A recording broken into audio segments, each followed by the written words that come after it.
Lançado em 1976, Carrie a Estranha é um clássico absoluto do terror psicológico. Dirigido por Brian De Palma e baseado no livro de estreia de Stephen King, o filme eternizou a imagem de uma garota coberta de sangue como símbolo da vingança dos oprimidos. Sissy Spacek é arrebatadora como Carrie White, jovem, frágil e reprimida. A atmosfera do filme é claustrofóbica, a estética quase onírica. O banho de sangue do baile, uma das cenas mais icônicas da história do cinema.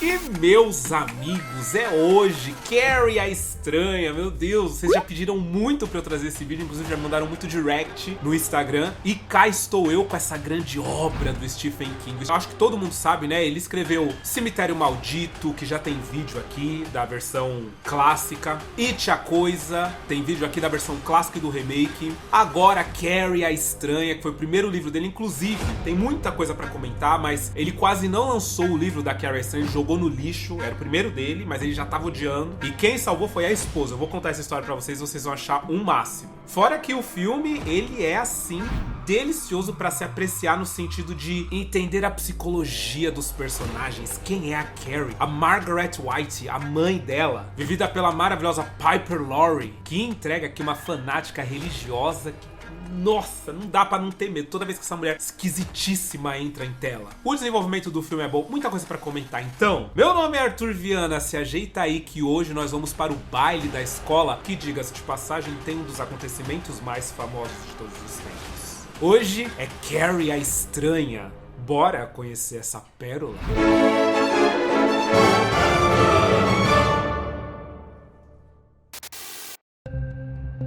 E sobre o lançamento do livro que deu origem ao filme, bom, o Stephen King, na época, ele era um professor e, diga-se de passagem, mal pago, sabe? Tipo, ele tinha uma renda familiar péssima, ele e a esposa dele, tipo... Era uma coisa assim que beirava o temos arroz, mas não temos gás pra poder fazer o arroz, sabe? Era mais ou menos nessa linha. Desumano. E ele começou a escrever Carrie a Estranha, ele era muito bom, realmente, já escrevia muito bem. Porém, ele começou a achar que a história tava boba, que ele não tava sabendo desenvolver esse personagem feminino de forma convincente e que o público não ia se interessar em ler um livro sobre menstruação, bullying, poderes telecinéticos. Ele achava que aquilo tudo era uma baboseira. Por isso ele jogou esse roteiro no lixo. Mas foda-se o lixo, vai levar ban. Porém, a Tabitha King, a esposa dele, acabou vendo o manuscrito ali, deu uma lida e pensou, pô, tem coisa aqui, hein? Ela levou o manuscrito pra dentro, falou pra ele que tava bom, que tava legal sim, e que a única coisa é que realmente ele precisava de uma forcinha pra entender o universo feminino. A coisa da primeira menstruação, a maneira que as outras meninas, sendo maldosas, poderiam tratar essa outra da qual é bode expiatório delas, né, a que sofre bullying. E com a ajuda da Tabitha, ele conseguiu finalizar o primeiro livro dele, Carrie a Estranha. Ela foi que deu todo o panorama. Tanto que o filme em si, ele tem poucos personagens masculinos marcantes, né? Os personagens femininos, eles têm uma força muito grande aqui, que é a Carrie, a professora, a mãe, as amigas, as vilãs. Por isso podemos concluir que se não fosse a esposa de Stephen King, esse livro não existiria. Vamos bater palma pra ele.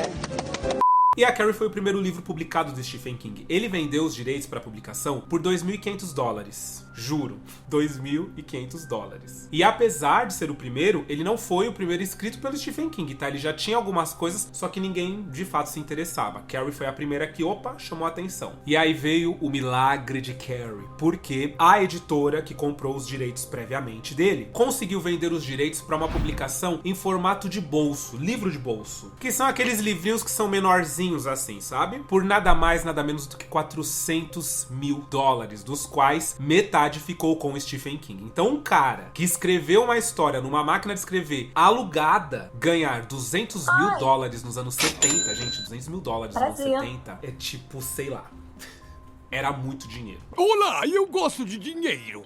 E foi aí que ele transformou completamente a vida dele, conseguiu largar o lance lá dele ser professor, se dedicar a tempo integral pra escrever, comprou a casa dele, e aí veio O Iluminado, It, a Coisa, Louca Obsessão, Cemitério Maldito, O Lobisomem, né, A Hora do Lobisomem. Sei lá, acho que só isso, né? Vixe, foi embora. Mas vamos entender que história é essa. Bora lá. E o filme começa mostrando pra gente a Carrie jogando vôlei com as amigas. É claro que ela vai muito mal, as meninas jogam a bola nela, ela deixa passar. E aí na hora que as meninas estão indo pro vestiário, elas xingam a Carrie, a gente percebe como ela é excluída e como ela, automaticamente ali nessa primeira imagem, o diretor foi muito bom em mostrar que é o alvo aleatório de bullying na escola mediante as outras garotas, né? Aquelas meninas que são mais malvadas. E aí dentro do vestiário, durante o banho, acontece uma das primeiras cenas mais marcantes, icônicas do cinema, que é o fato da Carrie menstruar. Só que ela não sabe o que tá acontecendo com ela. Por quê? A Carrie, ela é criada, né, pela mãe dela, que é fanática religiosa. Só que a mãe dela é daquele tipo que a gente vai comentar mais pra frente, mas ela é quase que louca, problemática. Ela é aquela pessoa que vai sendo engolida por tudo o que parece ser pecado. Só que automaticamente, tudo se torna um pecado. A roupa se torna um pecado. O jeito de olhar se torna um pecado. O jeito de andar se torna um pecado. O que você pensa se torna um pecado. O que você faz se não ler a Bíblia se torna um pecado. Mas o principal é que a mãe dela considera, né, o corpo feminino e tudo que acompanha a maturidade um pecado. O nascimento dos seios, a menstruação. Então a Carrie cresceu meio que desassociada disso, né? Isso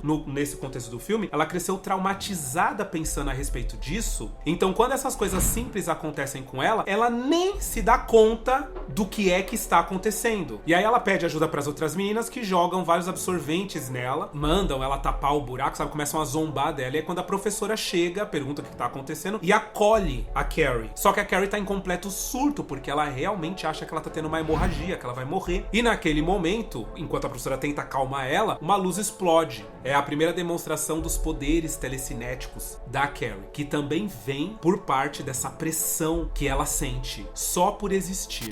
Vai, reage, Carrie!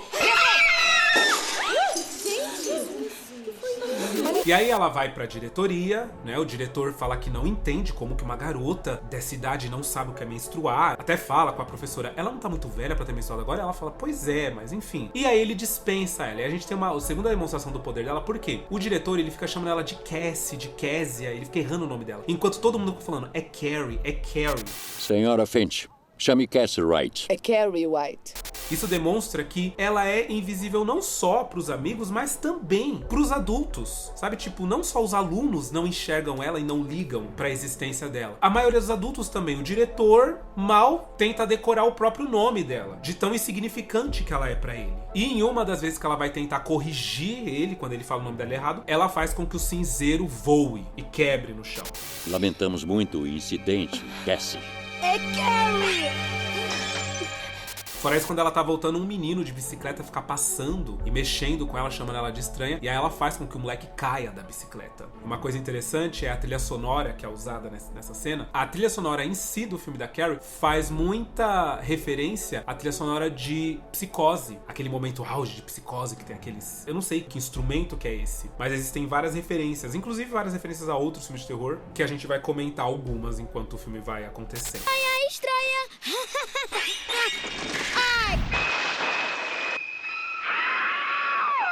Em seguida conhecemos a maravilhosa da Margaret White. Nossa, que mulher insuportável. Que tá indo na casa de uma das vizinhas dela, que inclusive é mãe de uma das garotas que cometeu bullying com a Carrie agora, né, no banheiro. E essa cena mostra como ela é invasiva. Ela fica puxando assunto com a mulher, até a mulher mandar ela entrar, né. Ela fala, você quer entrar, Margaret? Ela entra e ela começa a pregar pra mulher, puxa uma bíblia pra poder falar umas palavras. Fala que os jovens estão perdidos no pecado, que os jovens estão condenados, que os jovens precisam ser salvos. E aí essa mulher, numa atitude de querer acabar com aquilo logo, ela tira um dinheiro, dá pra ela e fala, olha, toma aqui pra ajudar. Ela aceita, né, como um dízimo, e antes de sair fala que ora pela família dela. Por quê? Ela é completamente louca, né? Então, pra ela, tá todo mundo condenado. Ela usa a religião, a gente percebe, como arma e escudo ao mesmo tempo. Ela tá certa e ela pode atacar. E se você falar dela, ela está salva e, consequentemente, pode atacar. Ou seja, não tem diálogo com ela. É imposição. Esse final, onde ela fala, ai, que Deus abençoe sua família, salve, faça alguma coisa pra sua família. É como, né, se ela dissesse, é que eu tô salva. E só o que eu gostaria é de salvar vocês que estão claramente condenados pro inferno. É uma arrogância, né? É a arrogância da parte da fanática religiosa.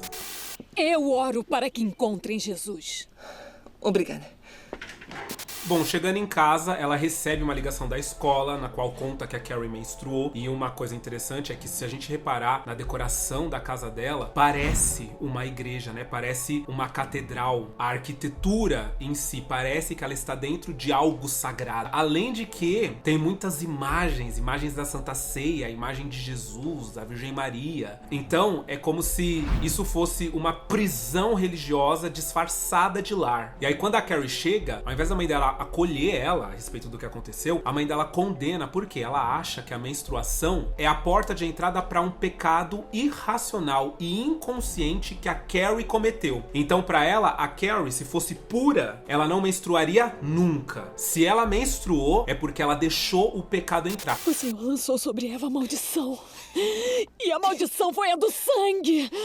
E aí ela começa a ler os versículos bíblicos falando da ira de Deus contra Eva e que parte do castigo seria o sangue. Então a Carrie, ela vive nessa coisa da negação do próprio corpo. A Carrie, ela aprende que as mudanças, seus pensamentos, seus instintos são errados por natureza. Tá tudo errado, tudo é pecado. É por isso que ela se reprime a ponto de um momento explodir, porque isso na verdade é imposto a ela. Essa coisa louca que a Margaret White vive, na real, é algo criado por ela própria, entendem? É diferente quando você vai tomando essas conclusões pra si, vai aderindo e vai vivendo. O problema é quando você tenta colocar essa loucura toda numa outra pessoa que não pensou ainda sobre o assunto, que não tem vida, experiência pra achar alguma coisa. Logo, você não permite que a pessoa pense, que ela seja ela mesma. E qualquer traço longe disso, você considera pecado. E ensinando desde pequena pra pessoa que ela vai pro inferno, que vai ser a ira de Deus, que vai ser a coisa mais horrível do mundo, quando os instintos naturais da pessoa surgem, o desejo, os pensamentos, o peito, a menstruação, o corpo, é como se fosse o fim pra essa pessoa, porque foi o que ela foi erroneamente ensinada. Então é de se compreender quando a Carrie simplesmente explode. Bom, é claro que a Carrie fica em pânico, perguntando pra mãe dela: por que você não me disse? Por que você não me contou? Por que você não falou que isso acontecia? Você devia ter me avisado. Oh, Senhor! Faça esta pecadora ver o pecado em todos os seus caminhos. E a mãe dela não permite, né, que ela faça essas perguntas e simplesmente obriga ela a rezar, repetir uns negócios horríveis, prende ela no quartinho, que é um quartinho tenebroso que ela não quer ir de jeito nenhum, e obriga ela a rezar. Bom, ela acende uma vela e aí a gente vê a imagem de Jesus, que, uma curiosidade, tá? Essa imagem de Jesus, ela é fictícia, ela não existe, nenhuma religião, você não vai encontrar essa imagem em lugar nenhum. E ela foi feita propositalmente dessa forma, com Jesus, além de estar na cruz, ele ainda é alvejado, né, por flechas, e ele tem os olhos esbugalhados, olhando assim, em pânico pra alguma coisa, e é feito pra causar desconforto, porque toda essa cena, tudo isso é feito pra causar desconforto. Bom, um tempo depois, quando ela finalmente pode sair de lá, né, depois de ter rezado durante toda a tarde, ela agradece a mãe dela pelo que aconteceu, só que ela já tá um pouco esquisita, né, ela sobe, e aí ela fica se olhando no espelho e faz com que o espelho quebre, rache. A mãe dela escuta, sobe pra ver o que foi que aconteceu, e chega e o espelho tá intacto, todo rachado, mas intacto. Bom, simbolicamente, né, se vocês já viram outros vídeos meus, eu já falei algumas vezes sobre o uso do espelho no cinema, e isso significa desfragmentação. Isso quer dizer que até então a Carrie era uma só, apenas uma personalidade dominava o ser consciente do corpo da Carrie. A partir da hora que ela quebrou, que ela tá desassociada da realidade, todas as partes que guardaram momentos suprimidos da Carrie, então, para lidar com a dor do pecado, a dor da mudança do corpo, a dor do colégio, tudo isso é guardado em caixinhas dentro da Carrie e suprimido para não ter que lidar. Agora essas caixinhas estão abertas. Logo, cada uma delas vai significar uma personalidade. Então, a partir de agora, até então, a Carrie White era uma, enquanto cuidada pela mãe, até a menstruação. Depois disso tudo, dessa palhaçada toda de tarde que a mãe dela fez com ela rachou. Não dá mais pra segurar, porque é algo natural. Ela cobrava da mãe dela: por que você não me disse? É natural, acontece com todo mundo. Então não entrou, não passou pra Carrie. Não, ela não aceitou que ela é pecadora pela primeira vez. Eu não vou aceitar a sua verdade, mãe. Aí ela racha. Por quê? E tudo que eu aceitei até agora. Vocês entenderam? Então, o espelho é a Carrie nesse exato momento. Bom, no dia seguinte, a professora, que aparentemente é a única figura adulta que entende a Carrie, que quer acolher de fato, né, quem a Carrie é, ela dá uma chamada nas meninas, ela acaba com a raça de todas elas. E aí tem a pior de todas, que é a Chris, que é interpretada por uma atriz maravilhosa, Nancy Allen, que aqui ela tem zero cara de adolescente, né? Gente, não vende. Pra mim, ela já tá... Se falasse que ela trabalhava no escritório ali da escola, na secretaria, eu acreditava. Mas enfim. Ela bate de frente com a professora e a professora fala, olha, imagina vocês não irem pro baile. E aí elas ficam em pânico. Não, o baile não. Ela fala, pois é, eu não tenho autoridade pra impedir vocês de irem pro baile. Mas o diretor concordou que eu posso dar um castigo pra vocês. Então vocês vão passar a semana inteira de castigo comigo na quadra. As meninas rejeitam, claro. A Chris tenta bater de frente, mas não vai porque ela quer ir pro baile, né? E aí elas passam mais de 50 minutos fazendo tudo que a professora manda. Abdominal, flexão, correndo, pulando. E não adianta, não reclama, vai fazer. A Chris, em dado momento, bate de frente com a professora e fala que não vai mais fazer, que ela não pode. A professora, eu acho que ela tá tão louca com a Chris, tão puta com essa menina, que ela dá um tapa na cara da Chris. A professora fala, né, que falta 10 minutos. E a Chris fala, então você enfia esses 10 minutos no toba. E ela fala mesmo. Pois a professora dá um tapa na cara dela, pega ela pela orelha e fala, você tá achando que você tá falando com quem? Sabe? E no fim, a Chris, ela tenta fazer um motim, né, com as meninas, fala, ai, se nós todas nos unirmos, ela não pode fazer nada contra a gente. E as meninas meio que não se unem. Por quê? O baile é como um rito de passagem lá nos Estados Unidos. É validação social. Se você não vai no baile da escola, se você não é convidada pra ir, é como se você não tivesse existido. Você tem que ir. Então é muito importante pra eles. E a Chris, pra poder se impor e não voltar atrás igual um cachorrinho, sai do castigo. A professora imediatamente fala, então você está fora do baile. Se considere fora do baile. A partir de agora você não vai mais. Acabou.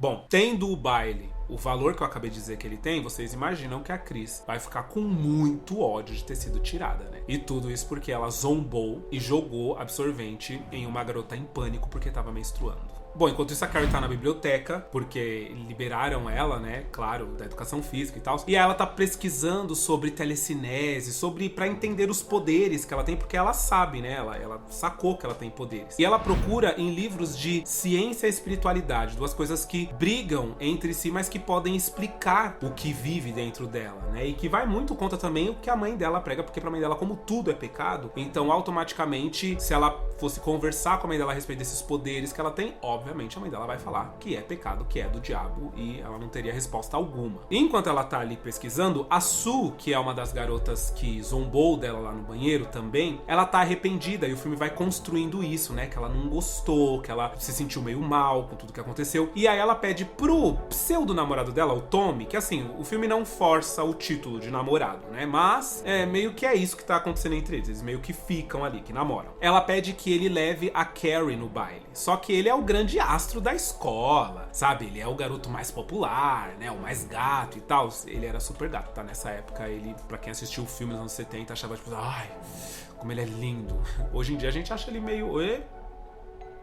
Sei não, viu? Mas na época... E ela convence ele de levar a Carrie. Aí é uma coisa, né? Porque é aquilo. Ao invés dela pedir desculpa pra Carrie chegar, na Carrie tentar uma aproximação, ela não consegue, né? Então ela tenta, por outros meios, aliviar a culpa dela. O que tá valendo, tá? Pra mim tá ok. Mas, né? Seria muito mais fácil se ela chegasse na Carrie e pedisse desculpa. Ele vai na biblioteca, pergunta pra Carrie se ela topa aí com ele. E ela, como não entende, ela não sai... Ela não tem traquejo social nenhum. Ela simplesmente sai correndo, porque ela não entende nem por que ele tá falando com ela. E aí a professora encontra ela conta pra professora e a professora fala, não, você tem que dar essa chance pra ele. A professora leva ela na frente do espelho e fala, olha, você pode ser bonita também. Olha só, seu cabelo é bonito, você pode passar um rímel, uma maquiagem. A professora acaba fazendo aquele papel materno que cuida da Carrie, que tenta trazer autoestima pra ela, sabe? Que tenta colocar ela no mundo de uma maneira mais comum e que ela nunca teve em casa, né? Porque a Margaret, a mãe dela, pelo amor de Deus, que essa mulher nunca disse nada de bom, até porque pensar em qualquer uma dessas coisas, obviamente, é pecado pra ela. E a Carrie, agora, com a personalidade quebrada, ela começa a aderir um pouco mais a essa ideia de se cuidar, de se gostar, porque a verdade da mãe dela pode não ser a verdade última. E não é, né? Graças a Deus. Mas a professora, ela não engole de cara não, tá? Apesar dela ter falado com a Carrie, tipo, olha, vai, ele é um rapaz bonito, vai ser super legal, vocês vão se divertir. Ela puxa a Sue e o Tommy e fala, o que vocês estão pretendendo? O que vocês estão querendo? Você não vai voltar atrás agora não, viu, menino? Se vocês fizerem alguma coisa com a Carrie, o bicho vai pegar, hein? Ela fica louca em cima deles porque automaticamente ela acha que eles vão tentar fazer alguma coisa, que é alguma gracinha que eles estão planejando. Só que não é, né? Ela até fala pra Sue, você vai abrir mão de ir pro baile? Porque não pode ir sem par. E eu sei que o seu par é o Tommy, então você não vai. Como isso? Porque o baile, como eu disse pra vocês, é uma coisa muito importante pra elas. E ela fala que sim, que vai abrir mão de ir pro baile porque ela quer fazer isso pela Carrie, que ela faz o que ela quiser na vida dela. Ela meio que não assume que, tipo, eu estou arrependida, eu me sinto culpada. Tem uma coisa, né? Um lance aí. E o Tommy fala que aceitou e que vai levar a Carrie e que pode ser muito legal. E o grande medo da professora, de fato, é que, como a Carrie ela é muito instável emocionalmente, então não mexam com ela dessa forma, não brinquem com ela dessa forma. Ela é um ser humano. Bom, a Chris Hankinson, ela é claro que ela não deixou em paz, né? Ela não vai deixar isso pra lá. Por causa da Carrie, ela não vai pro baile. Mas ela já está sabendo que a Carrie vai. E vai provavelmente com o Tommy. Então ela vai fazer alguma coisa. Aí ela fala com o namorado dela, que é ninguém mais ninguém menos que o John Travolta. Sim, meus amores, olha, eu não lembrava que era o John Travolta nesse papel. Não, quando eu assisti, né, algum tempo atrás, eu já sabia. Mas é incrível, né, ver ele. Aqui, inclusive, tem um bastidor sobre isso, que é o seguinte. O George Lucas e o Brian De Palma, eles fizeram um teste de elenco juntos. O Brian De Palma pra Carrie a Estranha e o George Lucas pro primeiro filme do Star Wars. Ou seja, estavam juntos nessa fila aí de espera pra poder ser testado Carrie Fisher, John Travolta, Mike Hamill, Sissy Spacek. E assim, quando eles eram testados, era tipo assim, eles vinham, se apresentavam, faziam lá o teste de câmera e tal, e aí, não sei, será que ela é mais Carrie ou mais Star Wars? Tanto que a Carrie Fisher, ela chegou a ser considerada pro papel da Sue, que é a garota arrependida em Carrie a Estranha. Mas acabou ficando com a Princesa Leia. Mas olha que loucura. Eles faziam o teste e depois do teste, os diretores decidiam se ia pra Carrie ou pra Star Wars. Uma loucura, né? Bom, ela pede um favor pro namorado dela e ele atende o favor de bom grado. Eles vão até um lugar que é um criadouro de porcos, inclusive de porcos ou porcos? É pães ou pães? Desculpa. E é muito engraçado porque o lugar tem um codinome de Bates. E aqui é um aceno, de novo, à psicose, por causa do Norman Bates de Psicose, né? Esse nome Bates é muito famoso nos Estados Unidos por causa de Psicose. Então é um aceno ali, é uma referência ao filme Psicose. Bom, eles pulam e aí tá os amigos, eles têm que matar um porco e drenar o sangue do porco, né? Faz parte do plano da Chris. E o amigo, ele fica meio em pânico com isso. Mas o namorado da Chris, que é o John Travolta, ele é sádico, ele é muito louco, né? Gente, ele simplesmente pega uma marreta, ele dá na cabeça do porco e tira o sangue. E aí você pensa, isso passou do estágio bullying, né? O que essa garota tá fazendo é uma humilhação premeditada com requinte de crueldade, praticamente. E o namorado é um completo psicopata. É terrível essa cena. Só que apesar dela ser terrível, agoniante e assustadora, ela não é mais assustadora do que a cena a seguir, que é quando a Carrie vai pedir pra mãe dela, na verdade vai avisar a mãe dela, porque ela sabe que pedir não vai adiantar, que ela vai pro baile com um garoto. E se você torce pela Carrie, deixa o like. Vamos lá? É um likezinho se você gostaria que desse tudo certo com a Carrie. A gente já sabe que não vai dar. Mas se você é aquela pessoa que pensa bem assim, poderia dar muito certo as coisas na vida da Carrie, deixa o likezinho aqui no vídeo. É rapidinho, ajuda a gente. Deixa um comentário também. Vai comentando às vezes você tá assistindo. Fala assim, pô, mas isso aqui eu vou até comentar essa cena aqui porque, nossa, me chocou demais, que cena horrível. Ou se não, deixa um emoji. Comenta, engaja, deixa o like. Gente, pro vídeo acontecer.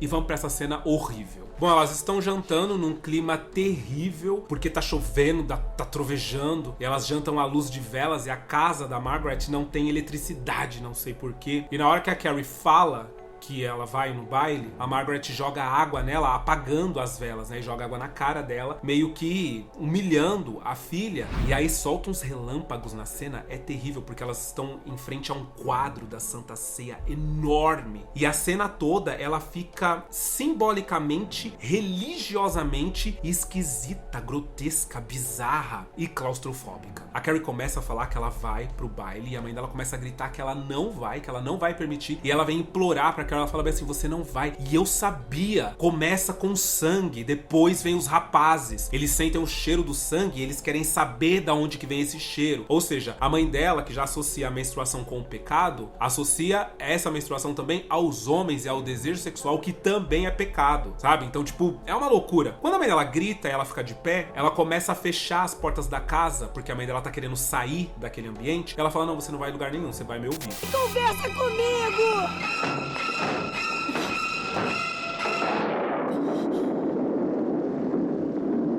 Eu vou no baile. E aí a gente vê uma nova Carrie. Lembra que eu falei dessa fragmentação? Não é a Carrie louca, ensandecida, mortal. É a Carrie revoltada. E a gente percebe que é a Carrie ciente do que tá acontecendo. Por quê? Em seguida, a mãe dela fala, o demônio entrou no corpo do seu pai e foi levado por ele.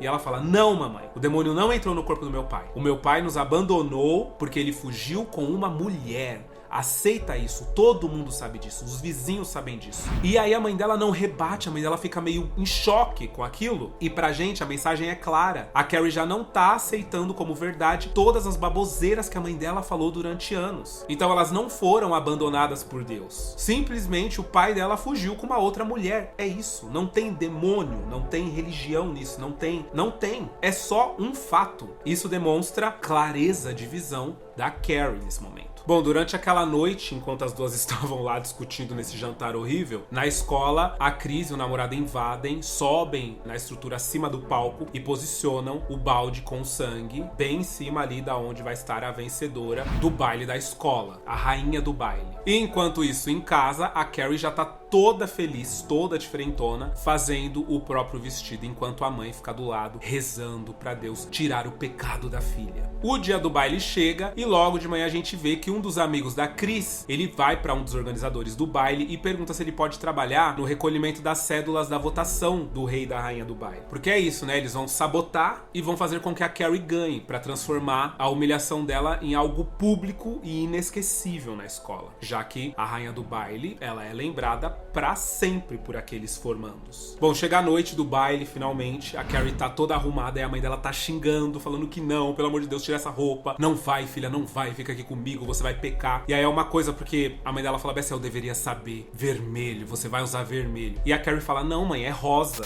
Eu devia ter adivinhado que seria vermelho. É cor de rosa, mãe.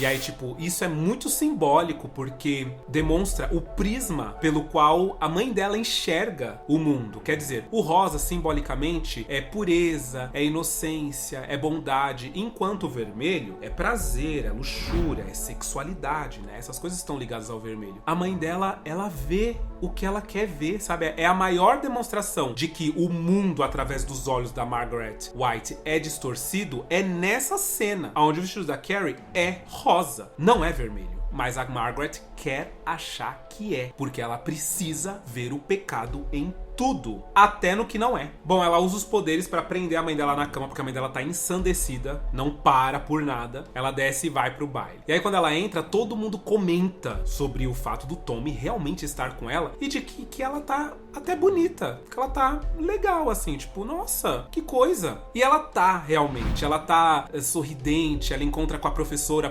vem falar com ela e a professora se emociona falando do primeiro baile dela e pergunta se o primeiro baile da Carrie tá sendo especial e emocionante como foi o dela, e a Carrie fala que tá. Aí o Tommy chega, chama ela pra dançar, eles dançam e se beijam, sabe? Então, tipo, é muito louco porque também tem uma coisa, que aqui a gente tem uma cena giratória, que ela é em plano sequência, ela não para, e é uma câmera girando pra um lado enquanto eles estão girando pro outro, sabe? Ó, é desse jeito aqui, ó. Mulher, tem uma hora que dá uma vertigem na gente, que é que essa cena não acaba, ela não acaba, ela. E o diretor, ele quis, na verdade, mergulhar a gente nesse delírio que é a mente da Carrie. Então, tudo tá girando, o mundo tá girando assim. Tipo, não existe mais nada, existem só eles dois girando, a ponto de que a gente, em primeira instância, acha muito legal, e depois de um tempo, a gente percebe que, mas isso tá demais. Pera aí, para, tem alguma coisa errada. Tem alguma coisa esquisita vindo por aí. É um desconforto ao mesmo tempo que é um delírio completo. E ele beija a Carrie, porque ele fala que ela tem que ter o babado completo também, ela tem que viver a experiência completa. Ou seja, ele se envolveu no grau que nem a Sue estava esperando que ele se envolvesse, mas ele sabe que a Sue vai entender ele ter feito aquilo. Ele queria que a Carrie vivesse os melhores momentos da vida dele, porque ele começou a perceber que a Carrie é só uma garota realmente amedrontada, sabe? Mas gente boa, do bem, por que ser maldoso com ela? E, meu amor, o que parece estar sendo lindo, porque o sangue, ó, tá lá em cima do palco, quentinho, esperando por ela, o ó. Bom, depois disso vem a votação da rainha do baile. Os amiguinhos insuportáveis da Chris sabotam, né, tanto o menino quanto a menina, pegam as cédulas deles e levam pros professores contarem. E no final das contas, Carrie White e Tommy são o rei e a rainha do baile. E são eles, Tommy Ross e Carrie White.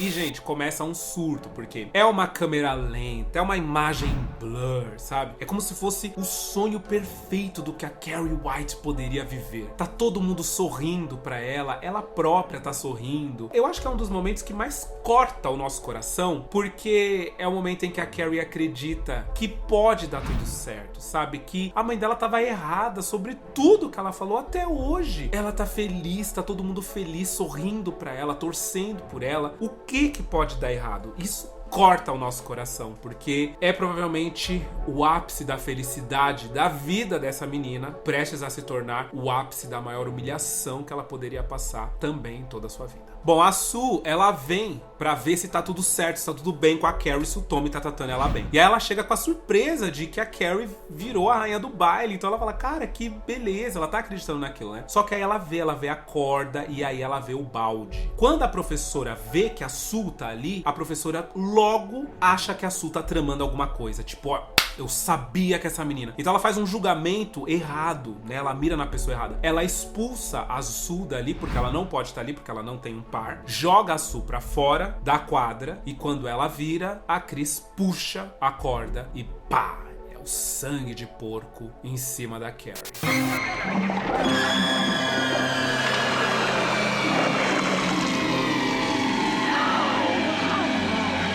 E aí, humilhação máxima que uma pessoa poderia passar. E aí é muito louco. Isso dá praticamente título ao filme, né? Ela não é mais só a Carrie. Agora ela é a Carrie, a estranha, a marcada, a humilhada. E humilhada pelo símbolo máximo da repressão e do pecado imposto pela mãe dela. O sangue. É muito simbólico. Bom, a Carrie, ela desassocia completamente da realidade. Ela começa a ver coisa que não tá acontecendo. Ela começa a ver a professora dando muita risada dela, vários alunos que não estavam rindo dela, rindo muito, porque ela se quebra. Então todo o trauma, toda a repressão, tudo que ela suprimiu dentro dela, quando explode, distorce o que ela vê por conta do tamanho da humilhação que ela tá passando. Ela começa a ouvir a mãe dela falando que vai todo mundo rir da cara dela. Começa a ouvir a professora falando, confia em mim. Tipo, tudo distorcido na cabeça dela.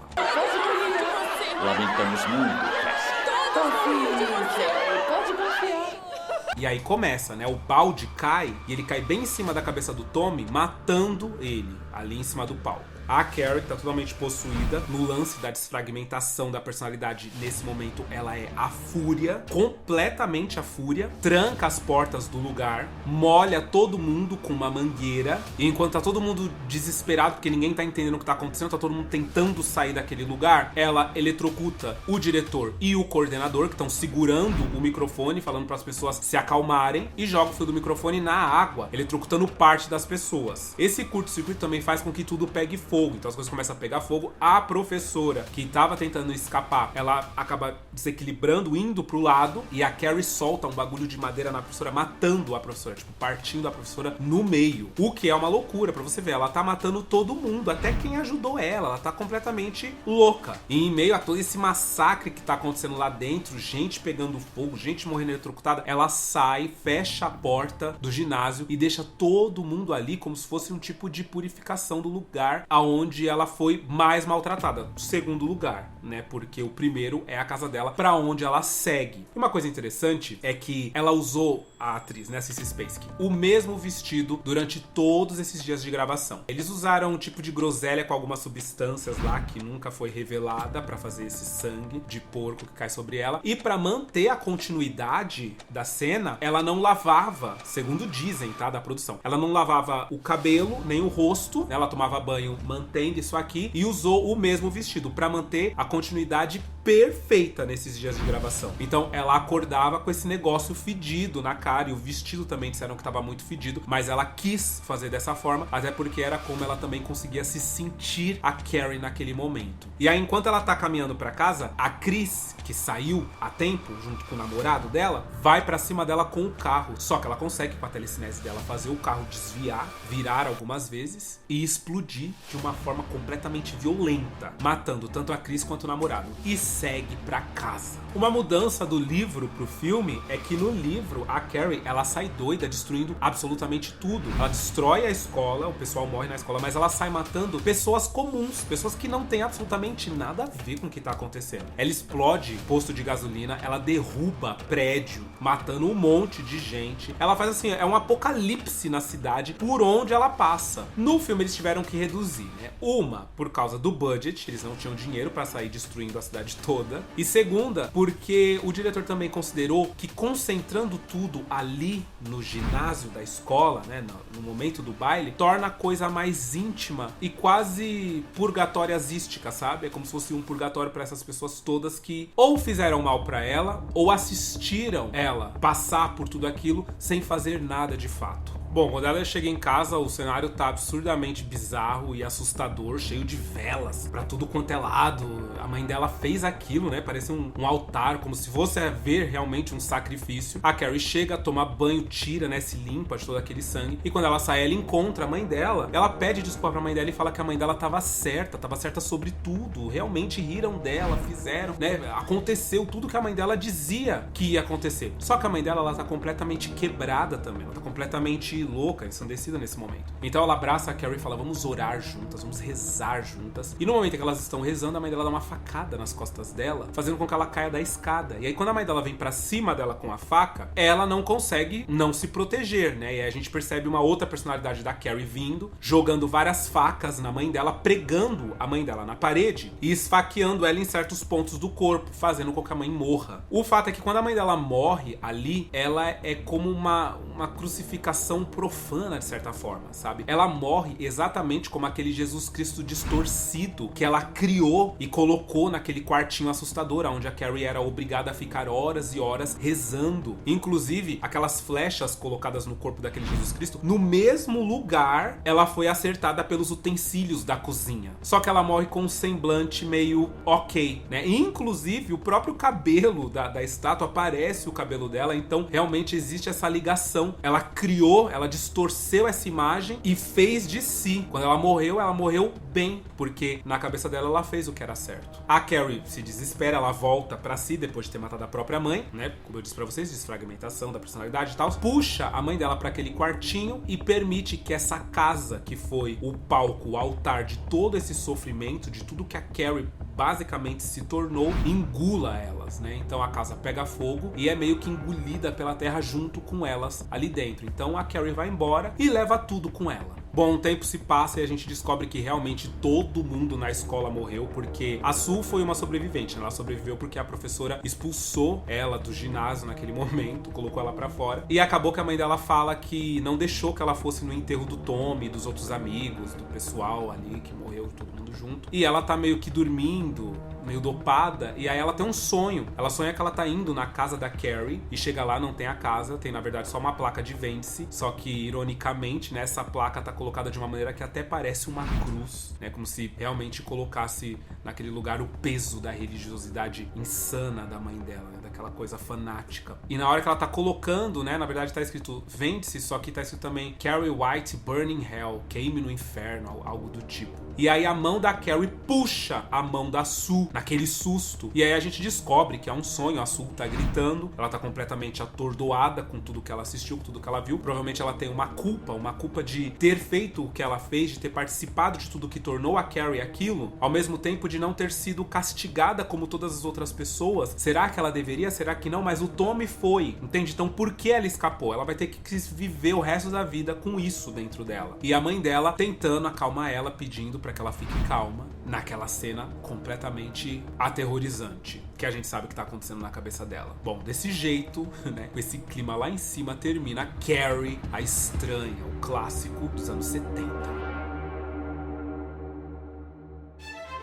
Meu amor, o filme foi um sucesso, é um sucesso até hoje. O filme custou $1.800.000 pra ser feito. Arrecadou sabe quanto? $33.800.000. Foi assim, uau, uma ótima bilheteria. 93% de aceitação no Rotten Tomatoes, meus amores. Isso é algo muito alto. No IMDb, 7.4 de 10. A pontuação de Carrie a Estranha. Ou seja, com o tempo, é claro que isso foi ganhando, né? Tem muitos filmes clássicos que tem uma pontuação alta no Rotten, assim como alguns também tem uma pontuação baixíssima, mas esse em si eu acho que ele é bem construído, sabe? Ele é bem dirigido. Levando em consideração técnica, né? 1.800.000, nossa, ele fez bastante coisa aqui. Conseguiu contar pra gente uma história muito boa. No fim das contas, a Carrie é aquilo, né? Ele é o tipo de monstro criado por conta da sociedade. Ela não nasceu um monstro, ela foi transformada em um. Então ela teve uma mãe horrorosa, ela teve amigos horrorosos na escola, a vida dela foi toda horrorosa. Tipo, seria um milagre se essa garota sobrevivesse a tudo isso e fosse ainda minimamente feliz. É muito complexo, tem muita coisa psicológica, acho que tinha mais até se a gente for assistir mais vezes, mas a gente vai catando coisinhas, eu acho, né, detalhes, a gente vai falando, olha que loucura. É maravilhoso, eu amo Carrie a Estranha. E eu espero que vocês tenham gostado do vídeo de hoje também. Deixar o like, um comentáriozinho, né? Comenta alguma coisa bem bacana aí pra gente. Espero que vocês tenham gostado do vídeo de hoje. Um beijo! E até o próximo vídeo.